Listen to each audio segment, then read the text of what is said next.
You are 22 years old and you believe in journalism the way some people believe in God. Not because you can prove it works, but because you need it to be true. You grew up watching the news with your father, a quiet man who pointed at the screen during every crisis and said the same thing. Someone had to go there and tell us. That sentence became the architecture of every decision you made after it. Journalism school, student newspaper, the internship at a regional outlet that pays nothing and asks everything. You write about city council meetings and local elections and a factory closure that put 300 people out of work. The factory story is the first time someone cries in front of you during an interview. You do not know what to do with your face.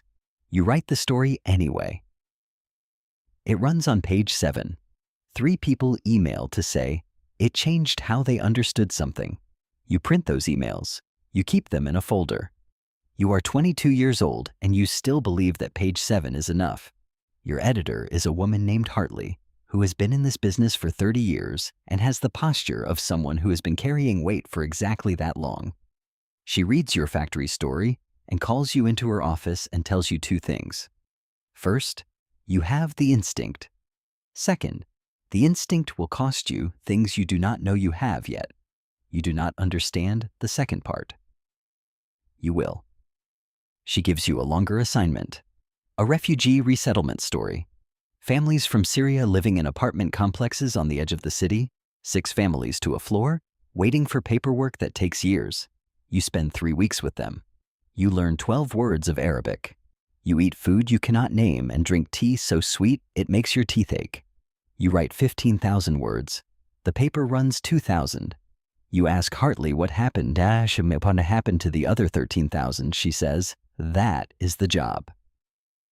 Learning what gets left on the floor is as important as learning what goes on the page. You file that sentence in the same place you filed the 3 emails. You are still building the folder. You are in Beirut.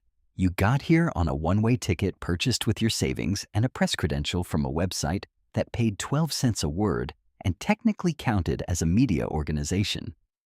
A stringer is a freelancer.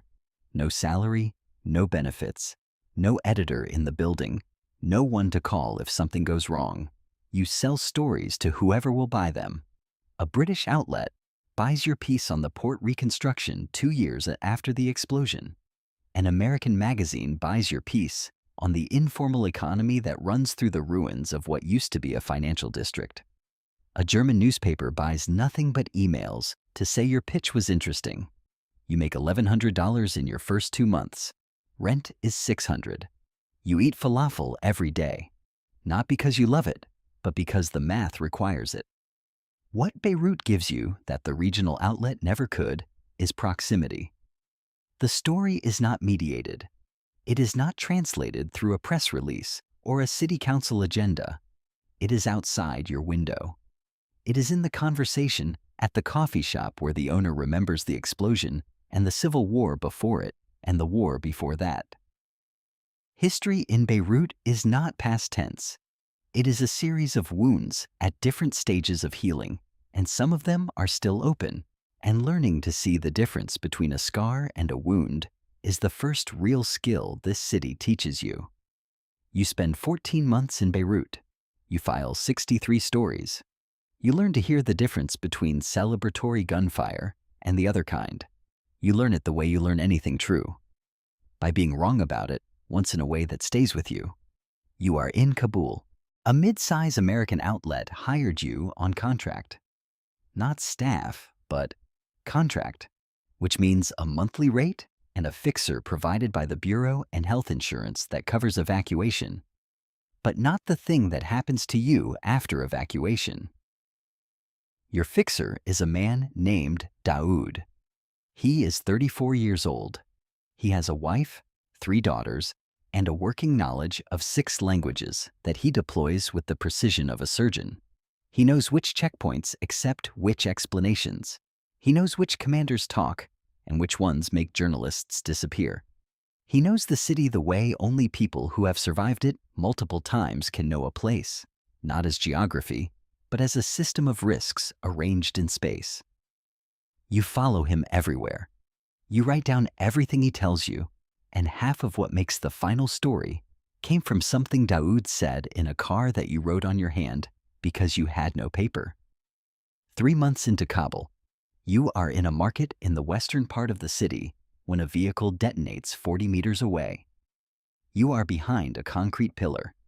Daoud pulls you down before you understand what is happening. The sound is not like the movies. It is not a boom. It is a pressure, a physical rearrangement of the air that hits your chest before your ears process anything. You stay down for 11 seconds. You stand up. The market is smoke and silence, and then it is not silence. You do not film for the first 30 seconds.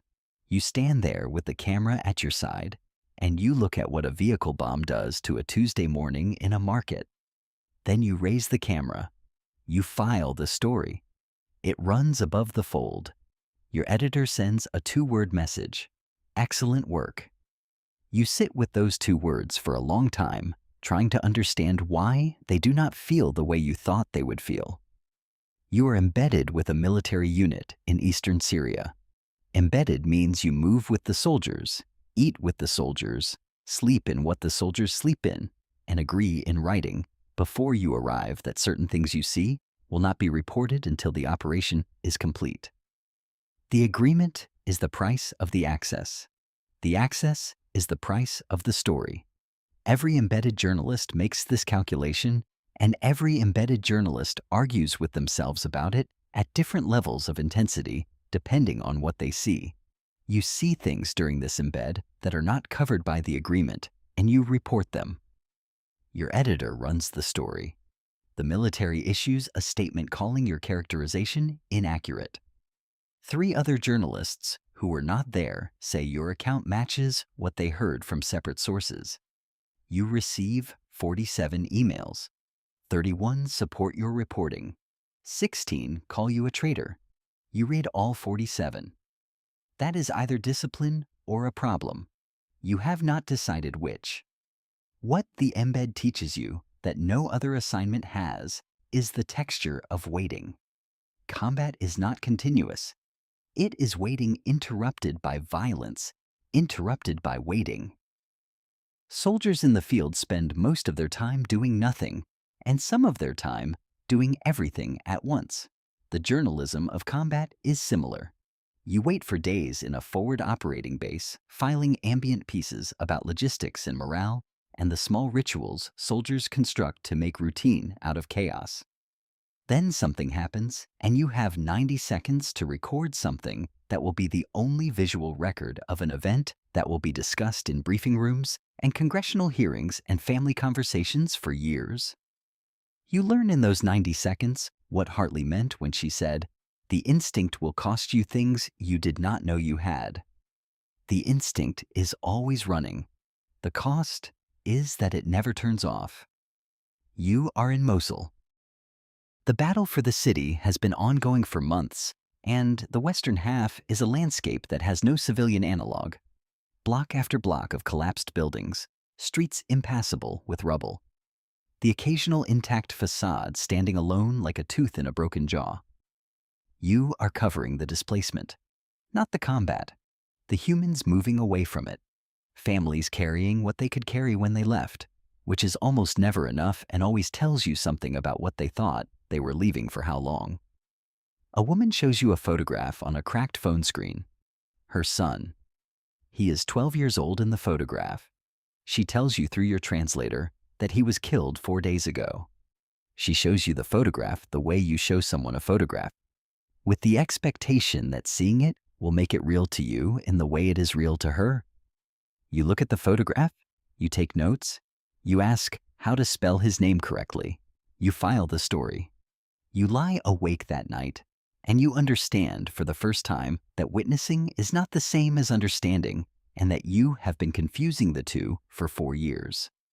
You are 30 years old, and you have now been in 11 conflict zones across 8 countries. You have filed over 400 stories. You have won 2 awards. You have been cited in a UN report on media access in conflict areas. By every external measure, you are succeeding at the thing you set out to do at 22, sitting in your father's living room, believing that someone had to go there and tell us. The measurements are accurate.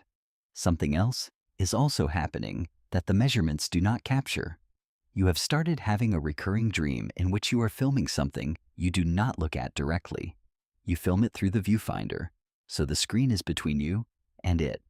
In the dream, you know that if you lower the camera, you will have to see it without the screen. You never lower the camera. You wake up before you have to decide. You have not told anyone about this dream. You have told yourself it is not relevant to your work.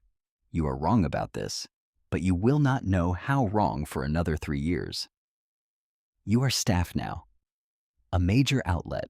Senior foreign correspondent. Your name appears above the fold regularly enough that strangers at parties recognize it before they recognize your face. You have an apartment in London that you are never in.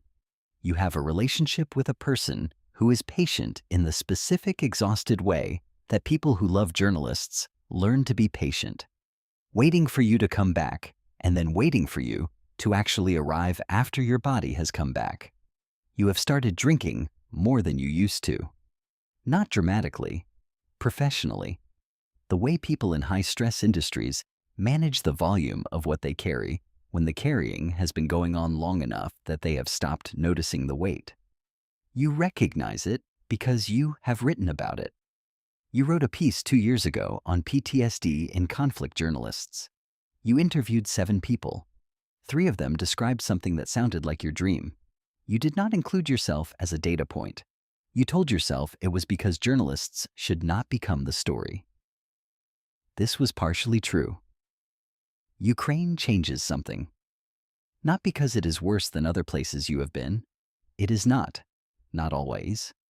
But because it is closer to the Europe that trained you to think of conflict as something that happens at a distance from the world you understand.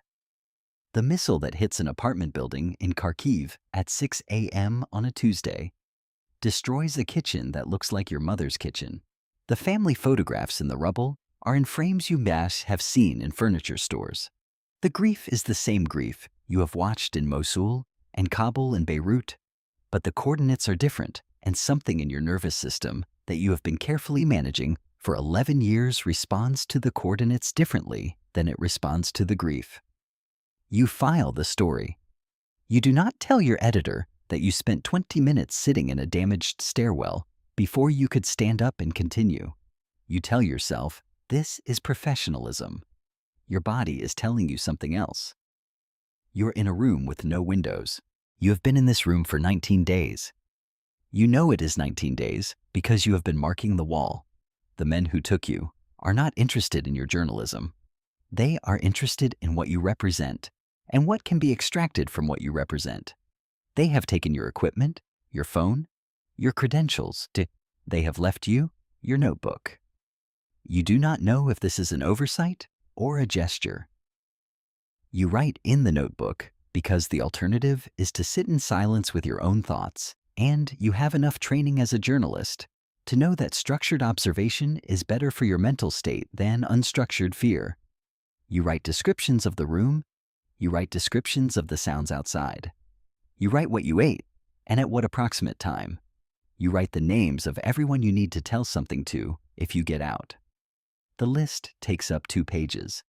The 2 pages take up more space in your chest than 19 days of fear.